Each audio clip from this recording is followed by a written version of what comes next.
میں شہریار شاذلی سلامتی ہو آپ سب پر۔ میں آج میانی صاحب قبرستان میں آیا ہوں۔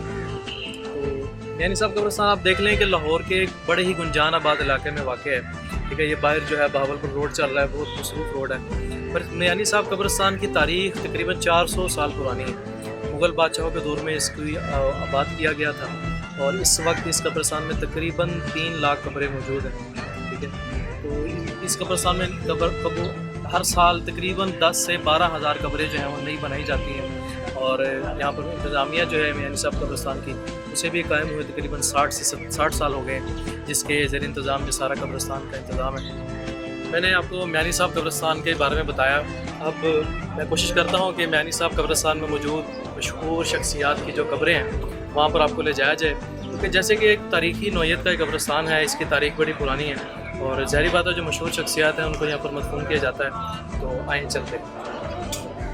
یہاں پر آپ دیکھیں کہ بہت پرانی قبریں جو ہیں وہ موجود ہیں، اور انتظامیہ نے، جیسے میں نے آپ کو بتایا کہ 1962 سے یہاں پر انتظامیہ جو ہے وہ قائم ہے اس قبرستان کی، تو بہت منظم طریقے سے یہاں پر سارا انتظام کیا گیا ہے۔ آپ دیکھیں کہ کوئی بھی قبر کسی بھی قبر کے اوپر نہیں ہے، بیچ میں ایک مکمل فاصلہ دیا گیا ہے، جو ایک شرعی پہلو ہے وہ بھی ملحوظ خاطر رکھا گیا ہے، تو اس بات سے بڑا دل خوش ہوتا ہے۔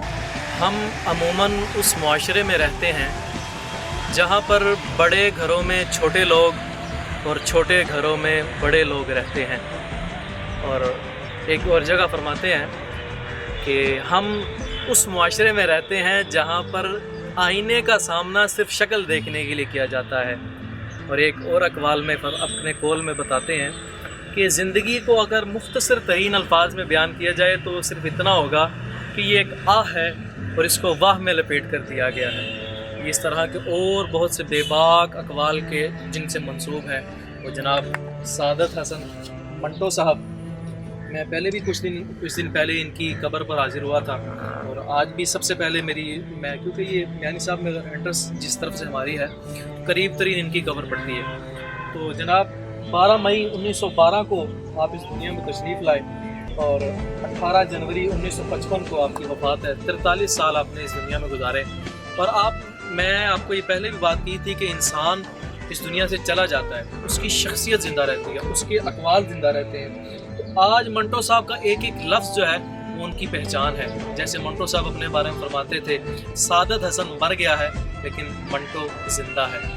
دو عالم کا امدادگار آ گیا ہے، امین آ گیا، غم گسار آ گیا ہے، غریبوں کی جا کو، یتیموں کی جا کو سکون آ گیا ہے، قرار آ گیا ہے۔ یہ میٹرک میں یہ ہم نے نظم پڑھی تھی، تو بلکہ نعت شریف پڑھی تھی، تو اس نعت کے خالق جو ہیں سید احسان دانش صاحب، یہ ان کی قبر مبارک ہے۔ میں پہلے بھی آتا رہتا تھا سید احسان دانش صاحب کی قبر پہ، ماشاء اللہ ان کی شروع سے ہی جب میں نے میٹرک میں ان کی پڑھی تھی تبھی ان کے اشعار بڑے پسند کیے تھے، تو ابھی ان کی قبر پہ آئے ہیں، انشاءاللہ اللہ پاک ان کے لیے آسانی پیدا فرمائے۔ اور ایک دو دوست یہاں پر تھے، وہ فرما رہے تھے کہ کافی عرصے سے ان کے جو وارثین ہیں، ظاہری بات ہے ان کے وارثین ہیں، قومی اثاثہ ہیں، قومی شاعر ہیں، تو ان کے جو وارثین ہیں وہ قبر پہ انتظامات وغیرہ ہوتے ہیں، کیونکہ دیکھ بھال ہوتی ہے، ایک قومی شاعر ہیں تو ان کے لیے ضروری ہے کہ کچھ ان کے وارثین جو ہیں وہ آیا کریں، ٹھیک ہے، ان کی قبر کی دیکھ بھال بھی کیا کریں، تو ان کے لیے دعا کرتے ہیں اللہ پاک ان کے لیے آسانی کرے۔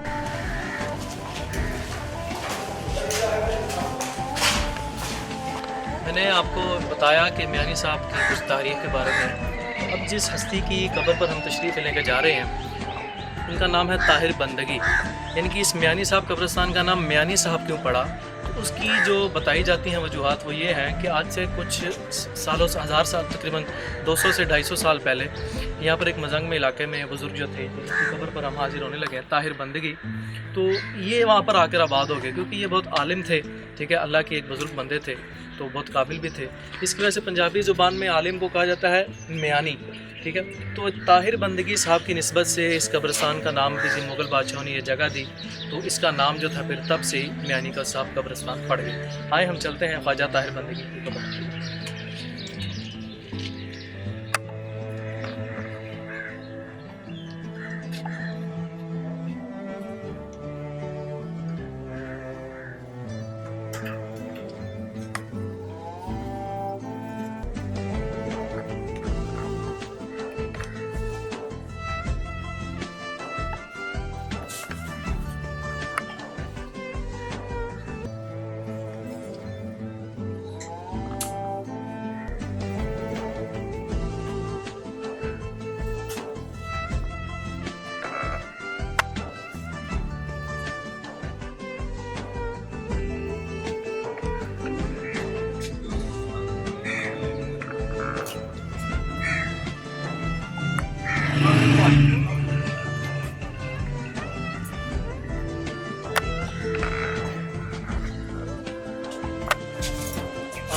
ایک سجدہ کریں عالم مدہوشی میں کہ لوگ کہتے ہیں ساغر کو خدا یاد نہیں۔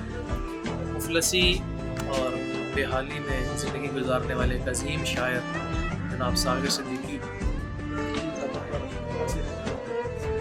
کے بارے میں آپ بھی جانتے ہیں، میں بھی جانتا ہوں کہ انہوں نے کیسے زندگی گزاری اور اپنے آپ کو ایک عجیب سی اذیت میں رکھا ہوا ایک شعر مجھے یاد رہا۔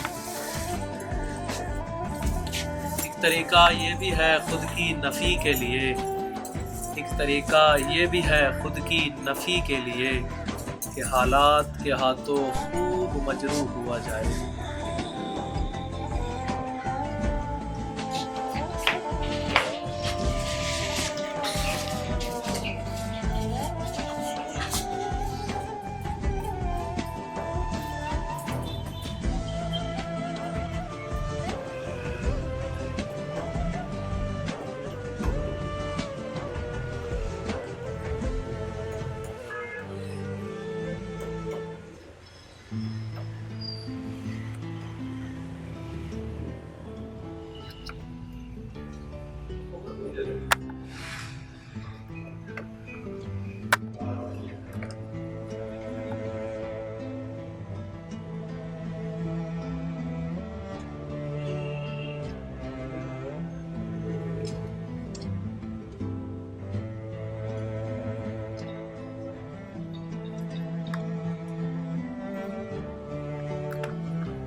پریشانیاں حالات سے نہیں خیالات سے آتی ہیں۔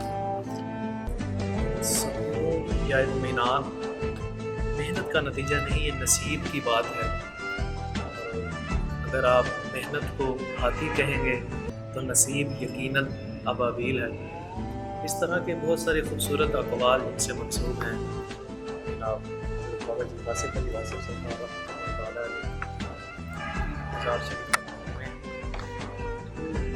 عجیب سی کیفیت، کیونکہ میرا ان سے بڑا قریبی تعلق ہے، تقریباً 4 سے 5 سال کا، تقریباً 5 سال کا ان سے تعلق ہے۔ تو جب بھی آتا ہوں ایک دلی کیفیت بن جاتی ہے، دلی سکون مل جاتا ہے۔ بابا جی کی تحریر میں بابا جی کے جو اقوال ہیں، بابا جی کے جو بیانات ہیں، ان سے ہمیں 3 چیزیں سیکھنے کو ملتی ہیں کہ اللہ کی عبادت، رسول اللہ صلی اللہ علیہ وآلہ وسلم سے محبت اور مخلوق کی خدمت، اللہ کے مخلوق سے خدمت کی جائے۔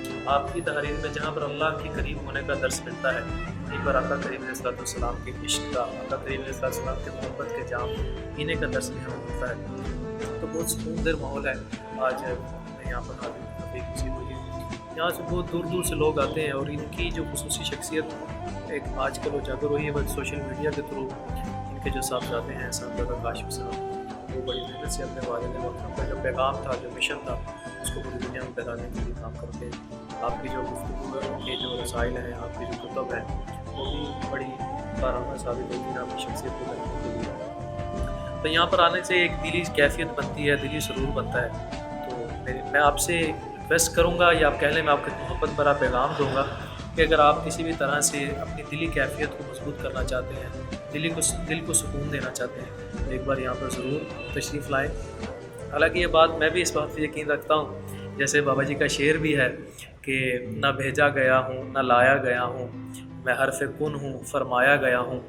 تو جس کو بلایا جاتا ہے وہی آتا ہے، لیکن بابا جی جس پر عنایت کرتے ہیں، اللہ والے ہیں، ہم اللہ والوں کے پاس اللہ سے جڑنے کے لیے آتے ہیں، تو اور کوئی ہمارا مقصد نہیں ہوتا کہ محبت پروان چڑھے۔ تو آج ہم اپنی بارگاہ میں آئے ہیں، تو اپنی جو کامیابی ہے اس کے لیے دعا کریں گے، ان کے درجات کو بلند کیجیے گا۔